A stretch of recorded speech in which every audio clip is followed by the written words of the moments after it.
ये मूवी जो आज एक्सप्लेन करने जा रहे हैं वो है रियल स्टोरी पर बेस्ड, जिसमें आप लोग देखेंगे कि एक लड़की को एक फैमिली वाले किडनैप करके उसको अपना स्लेव बना लेते हैं। सीन शिफ्ट होता है और हमें कॉलिंग नाम की एक लड़की को दिखाया जाता है। कॉलिंग एक सुनसान सड़क पर होती है और वह यहाँ किसी से लिफ्ट लेने का इंतज़ार कर रही है। अब कुछ देर में यहाँ एक कार आती हुई दिखती है। कार रुकने पर हमें पता चलता है कि इसमें कैमरॉन और जेनिस है। कॉलिन उसे लिफ्ट मांगती है, जिसके बाद कैमरॉन उसे लिफ्ट देने के लिए मान जाता है। कार में आने के बाद अब सभी का इंट्रोडक्शन होता है। कैमरॉन कॉलिन से पूछता है कि वो यहाँ पर क्या करने आई है, जिस पर कॉलिन कहती है कि वो अपने फ्रेंड के बर्थडे पार्टी के लिए आई है और वह उसे सरप्राइज देना चाहती है। कुछ दूर जाने के बाद में कार को गैस भरवाने के लिए एक गैस स्टेशन पर रोका जाता है। कॉलिन को भी अंदाज़ा नहीं है कि उसके साथ में आगे आखिर होने क्या वाला है।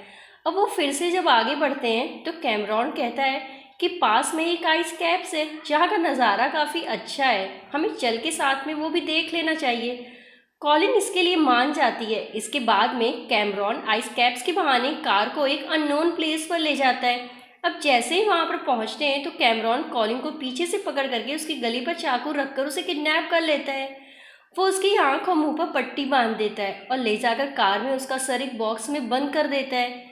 कुछ समय बाद जब वो सभी लोग घर पहुंचते हैं तो कैमरॉन कॉलिन को बांधकर घर के अंदर लाता है। एक कमरे में ले जाकर वो कॉलिन को यहाँ पर बंद कर देता है और फिर वो उसे एक चाबुक से मारना चालू कर देता है। कॉलिन काफ़ी दर्द में होती है और उसे मारने के बाद कैमरॉन अपनी वाइफ के साथ में इंटीमेट होने लगता है, लेकिन किसी वजह से रुककर वो कॉलिन को फिर से उस बॉक्स में उसका सर डालकर बंद कर देता है। कॉलिंग को बिल्कुल भी समझ में नहीं आ रहा था कि वह उसके साथ में ऐसा क्यों कर रहे हैं। अब अगले दिन कॉलिंग काफ़ी ज़्यादा तड़क तड़क कर चिल्ला रही होती है तो कैमरॉन यहाँ पर कहीं बाहर गया होता है। कॉलिंग के चिल्लाने की आवाज़ सुनकर जेनिस उसके पास में जाती है। जेनिस उससे पूछती है कि आखिर उसे क्या चाहिए। कॉलिंग कहती है कि उसे काफ़ी ठंड लग रही है।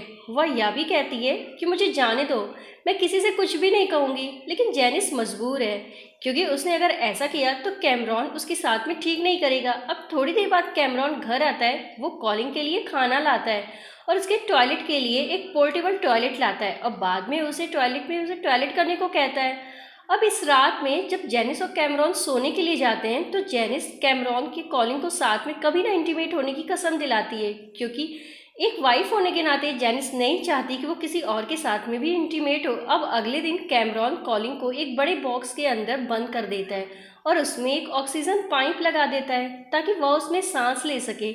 और दूसरी साइड में कॉलिंग की फैमिली कॉलिंग के काफ़ी दिन से गायब होने पर वो पुलिस में इसकी रिपोर्ट करवा देते हैं। पुलिस ये भी कहती है कि वो 20 साल की है, वो कहीं भी जाने के लिए आज़ाद है, क्योंकि पुलिस वाले को लग रहा है कि वो अपने बॉयफ्रेंड के साथ में कहीं भाग गई है। अब इसी तरह 6 महीने बीत चुके हैं। इन लोगों ने कॉलिंग को अभी भी अपने पास में रखा हुआ है। जेनी सब प्रेग्नेंट होती है। वो कैमरॉन से कहती है कि अब हमें कॉलिंग को आज़ाद कर देना चाहिए क्योंकि ये सब उसके बेबी पर बुरा असर डालेंगे, लेकिन कैमरॉन बताता है कि अगर उसने उसे छोड़ दिया तो वो पुलिस के पास में जाकर के सब कुछ बता देगी। घर पर पहुंचने के बाद में कैमरॉन एक प्लान बनाता है। वो कॉलिंग को एक एग्रीमेंट दिखाता है और कहता है कि मैंने तुम्हें एक स्लीव कंपनी से ख़रीदा है, तुम अगर यहाँ से भागी तो वो लोग तुम्हें फिर से पकड़ लेंगे या फिर वो तुम्हारी फैमिली को ख़त्म कर देंगे। वो ये भी बताता है कि पुलिस भी कंपनी वालों से मिली हुई है, तुम्हारी हेल्प कोई नहीं कर पाएगा। इसे कॉलिंग काफ़ी डर जाती है और जैसा एग्रीमेंट में होता है वैसा ही कॉलिंग को अब करना पड़ता है। कॉलिंग अब ना चाहते हुए भी उस एग्रीमेंट पर साइन करती है और उस फैमिली की स्लेव बन जाती है। अब कैमरॉन उसे ऑर्डर्स बताता है और वो ये कहता है कि तुम्हें मुझे मास्टर कह के बुलाना होगा और मेरी वाइफ को मैम, और जब भी मैं टेंशन में रहूँ तो तुम अपना गाउन उतारकर दोनों हाथ ऊपर कर लेना। वो कॉलिंग से अब ऐसा ही करवाता है। कैमरॉन कॉलिंग की बॉडी को टच कर रहा होता है और तभी वहाँ पर उसकी वाइफ आ जाती है। जेनिस कैमरॉन को प्रेग्नेंट होने के बारे में बताती है और कई दिन बीत जाते हैं। कैमरॉन का पड़ोसी उसके बेसमेंट की सफाई करने के लिए कहता है, लेकिन कैमरॉन किसी को भी उसके घर के अंदर नहीं आने देना चाहता, जिसके कारण वो अपना घर चेंज कर लेता है। ये घर काफ़ी सुनसान इलाके में होता है और काफ़ी समय भी बीत गया है। कॉलिंग को अब यहाँ पर बॉक्स में रहने की आदत सी हो गई है।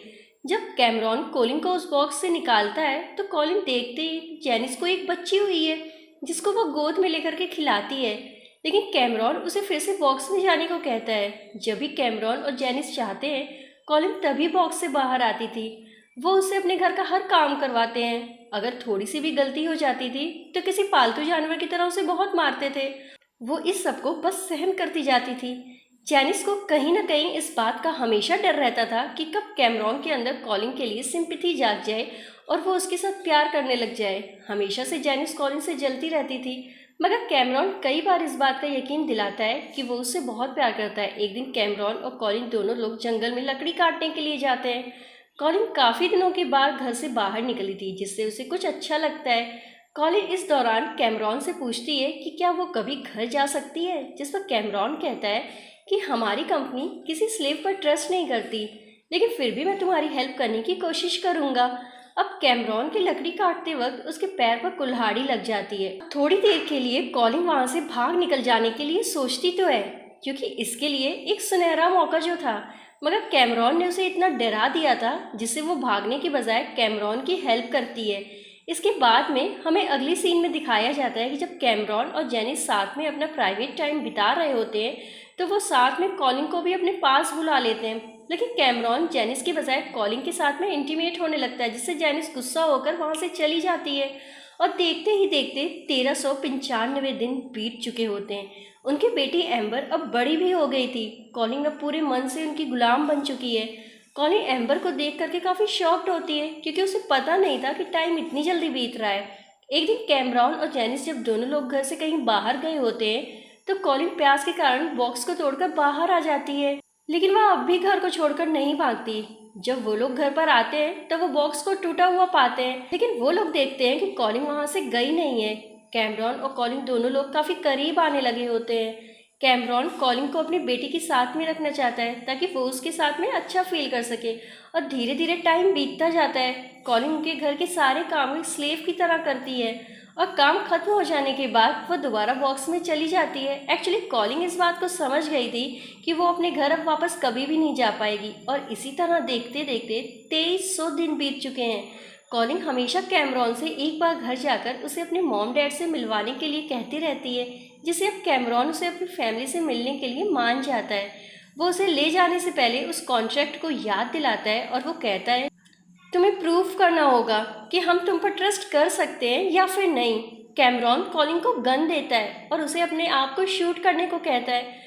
कॉलिन ना चाहते हुए भी ट्रिगर दबाती है, लेकिन गन में बुलेट नहीं थी। मगर इसे कैमरॉन को ये पता चल जाता है कि कॉलिन पूरी तरह से उसके कंट्रोल में है।